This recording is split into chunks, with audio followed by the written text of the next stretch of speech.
मैं डॉक्टर महेंद्र सारंग, स्वागत है आपका हमारे YouTube channel English literature academy पे। डियर स्टूडेंट, जैसा कि हमने कल सेकेंड ईयर के फर्स्ट पेपर को लेकर के उसके सिलेबस को लेकर के डिस्कस किया था, आज हम उसी क्रम को आगे बढ़ाते हुए उसके सेकेंड पेपर को लेकर के आज डिस्कस करेंगे। वीडियो अच्छी तरह से देखें, लाइक और सब्सक्राइब जरूर करें। आज हम इसमें ये भी देखेंगे, इसका कैलकुलेशन भी करेंगे कि किस तरह से आपको इसे सोल्व आउट करना है।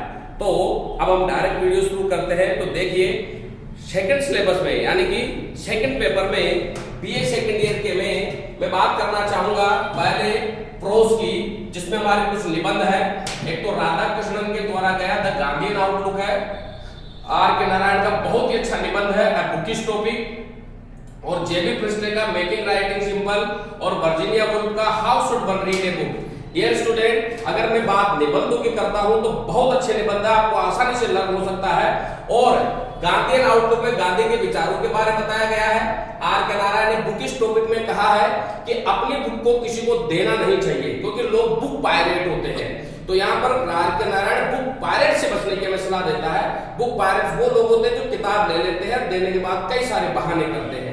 और फिर मेकिंग राइटिंग सिंपल में वर्जीनिया जेबी प्रिस्टले ने समझाने का प्रयास किया कि सिंपल राइटिंग जो है वो रीडर्स को पसंद आती है, इसीलिए हमें सिंपल राइटिंग लिखनी चाहिए। लेकिन उसके कई सारे नुकसान भी हैं, लेकिन कई राइटर ये जानते हुए भी डिफिकल्ट लैंग्वेज का प्रयोग करते हैं। तो जब आप ये निबंध पढ़ेंगे तब आप इसकी पूरी थीम को समझने का प्रयास करें। और how should one read a book, किताब को कैसे पढ़ना चाहिए, कि हमें कई सारी किताबें एक साथ नहीं खरीदनी चाहिए, हमें वही किताबें खरीदनी चाहिए जिनके प्रति हमें इंटरेस्टेड रहे, हमें उसी किताब पर पैसा खर्च करना चाहिए जिस किताब से हम लाभान्वित हुए। तो ये सारी बातें इसमें कही गई है। बहुत अच्छे निबंध है, सारे निबंध बहुत अच्छे हैं, आपको अच्छे तरीके से लर्न होंगे।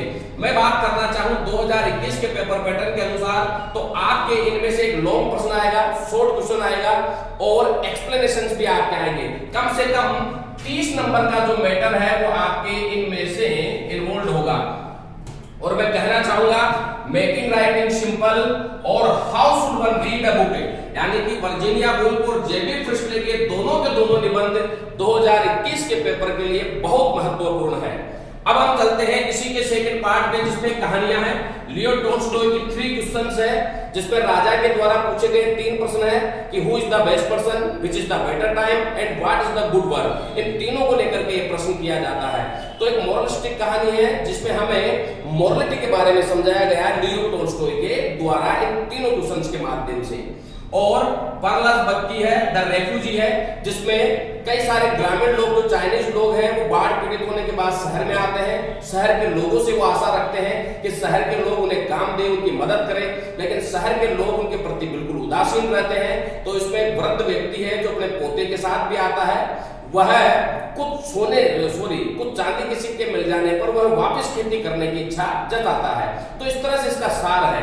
बहुत अच्छी कहानी है। पर्लस बक जो खुद एक चाइनीज लेखिका है, जिनका जन्म जो रहा वो 1892 के आसपास रहा, 1973 इनकी डेथ रही।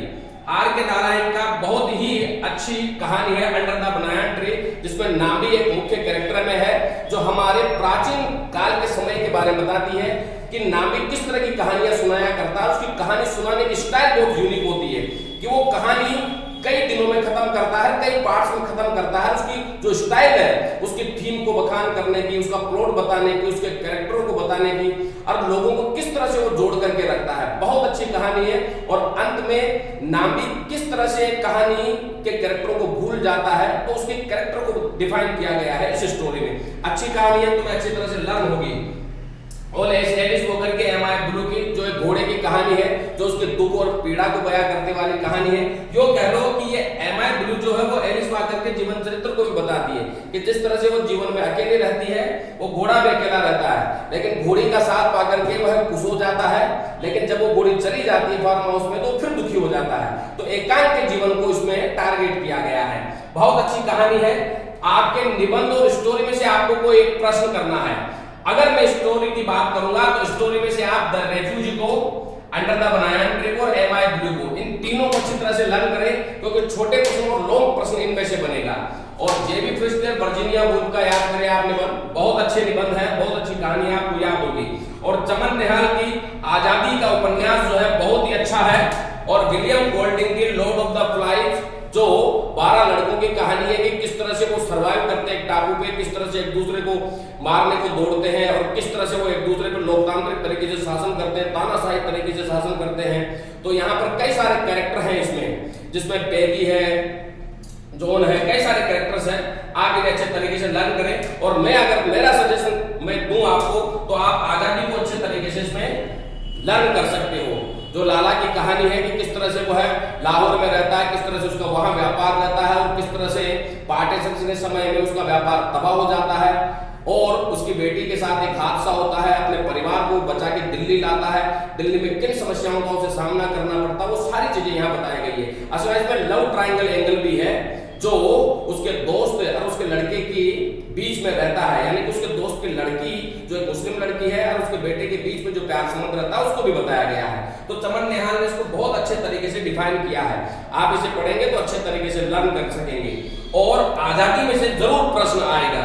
और सेक्शन सी जैसा कि रिटन वर्ड का है तो नोट मेकिंग, समराइजिंग और थीम राइटिंग से रिलेटेड क्वेश्चन पूछा जाएगा। आप हमारे वीडियो में लगातार बने रहे क्योंकि मैं कुछ दिनों में नोट मेकिंग और समराइजिंग से रिलेटेड वीडियो जरूर बनाऊंगा, आपके एग्जाम के लिए बहुत उपयोगी होगा। तो डियर फ्रेंड्स, ये सारे का सारा जो सिलेबस है ये बीए सेकंड ईयर के सेकंड पेपर के लिए है। आप जिस तरह से मैंने बताया है उसी तरह से लर्न करें। किसी भी तरह की जानकारी के लिए मेरे से जरूर संपर्क करें। और आज इस वीडियो के अंत में मैं जरूर बताना चाहूंगा कि आपका टाइम टेबल डिक्लेयर हो चुका है। आपका फर्स्ट पेपर जो है सेकंड ईयर का वो 5वें महीने की 28 तारीख को लगेगा और सेकंड पेपर जो है वो 5वें महीने की 31 तारीख को लगेगा। तो इस तरह से आपका टाइम टेबल में आपको ये बताया गया है और किस तरह से आपको इनको पढ़ना है। अच्छे तरीके से पढ़े और किसी भी तरह की जानकारी के लिए मुझे जरूर आप कमेंट लिख करके बताएं। Thank you very much dear friends, बहुत बहुत धन्यवाद।